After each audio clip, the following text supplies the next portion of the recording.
À la une de ce babarisien, nouvelle révélation dans une affaire qui agite le monde entier depuis plusieurs jours. Il y a du nouveau dans l'affaire Pogba. Pour rappel, tout commence lorsque Mathias Pogba, frère de Paul Pogba, poste cette vidéo mystérieuse. On vous parlera aussi de choses très importantes à propos de Kylian Mbappé, la star du football mondial. Certains prétendent alors que l'international français aurait fait appel à un marabout pour ensorceler Kylian Mbappé. D'après les dernières révélations, Paul Pogba aurait bien consulté un marabout, mais pas pour jeter un sort aux joueurs du PSG.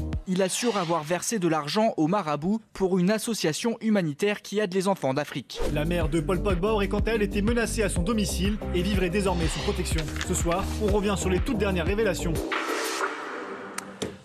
20h24, on est en direct, les chéris, c'est touche pas mon poste. Nouvelle lourde révélation dans l'affaire Pogba. Et vous allez voir, on va voir la réaction de Kylian Mbappé dans un instant. Gilles Verdez, on en est où de cette affaire? Il y a 2 juges d'instruction qui ont été nommés vendredi et qui avancent à grands pas. Parce que là, vous avez... Deux juges d'instruction.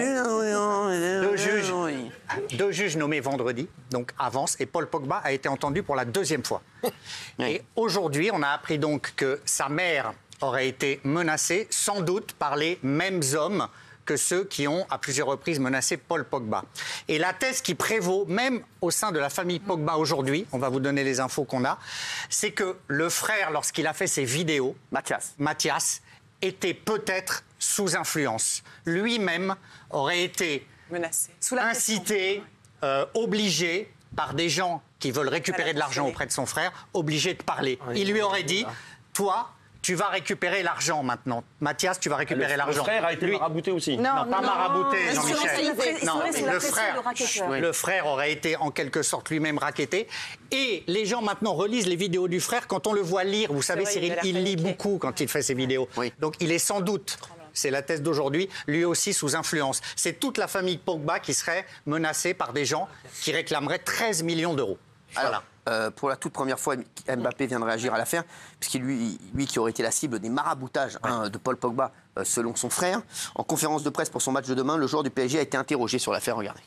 Je porte à croire qu'au jour d'aujourd'hui, je préfère faire confiance à la parole d'un coéquipier. Voilà, il m'a appelé, il m'a donné sa version des faits. Aujourd'hui, au jour d'aujourd'hui, à l'heure où je parle, c'est sa parole contre la parole de son frère. Donc je vais faire confiance à mon coéquipier. Je pense dans l'intérêt de la sélection aussi. Je pense qu'on a une grande compétition et au jour d'aujourd'hui, je pense qu'il est déjà dans certains problèmes. Je pense que c'est pas le moment d'en rajouter pour lui.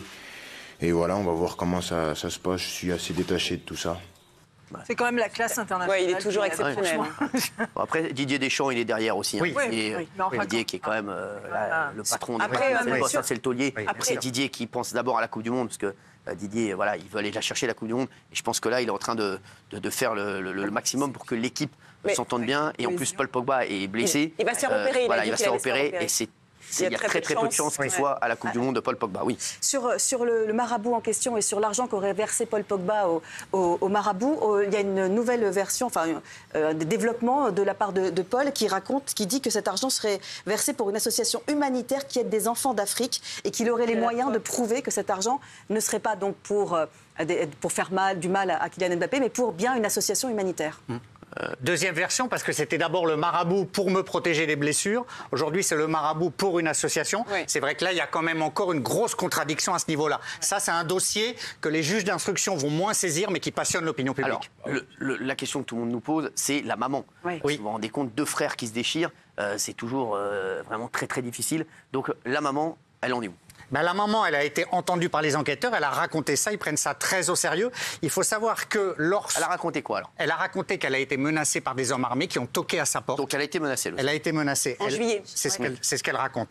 Elle a ouvert, elle a vu ces hommes et elle a été tellement apeurée qu'elle a fait légitimement appel à l'intendant de l'équipe de France qui protège les joueurs, qui les entoure, qui est un homme très précieux pour l'équipe de France, très proche de Didier Deschamps, et qu'elle a demandé à cet homme-là de la protéger. Ça montre à quel point elle a peur, elle aussi.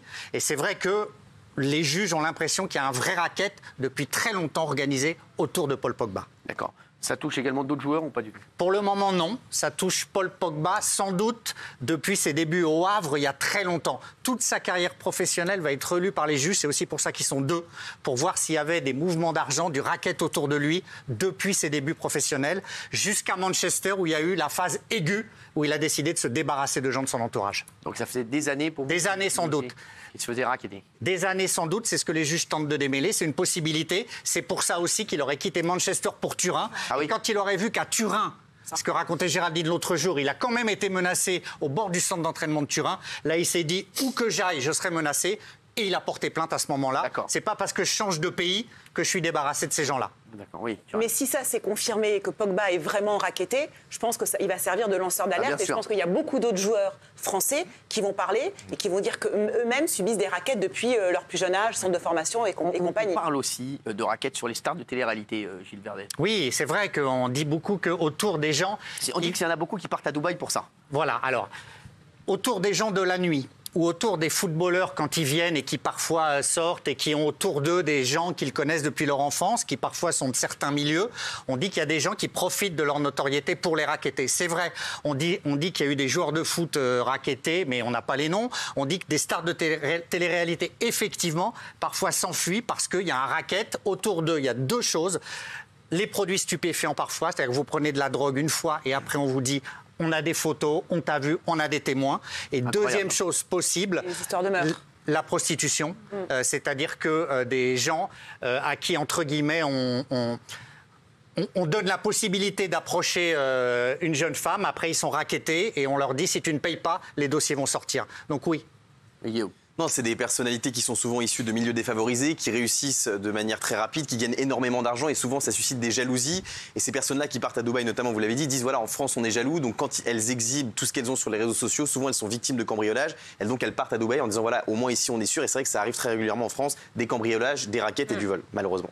D'accord. Vous savez que, pour la petite histoire, enfin, pardon, je pars sur autre chose, mais certains assureurs maintenant ne vont plus assurer les gens qui postent des photos sur Instagram, par exemple. Oui, pourquoi? Oui, parce que la police m'a dit, par exemple, par exemple, prenez un gars célibataire, je ne sais rien, un gars comme moi, célibataire, vous partez en vacances, et vous postez des photos de vacances, c'est ce que m'a dit la police, autant donner directement vos clés aux cambrioleurs. Ils savent que vous n'êtes pas là. Et certains assureurs aujourd'hui disent si vous postez vos photos de vacances sur Instagram, que vous donnez justement ce genre d'informations, eh bien on n'assurera plus en cas de cambriolage. Foot, quand ils sont en match, souvent ils se font cambrioler aussi. Parce que justement ils sont sur la pelouse. Souvenez-vous, Madame de Fontenay, qui tous les soirs d'élection était visitée régulièrement.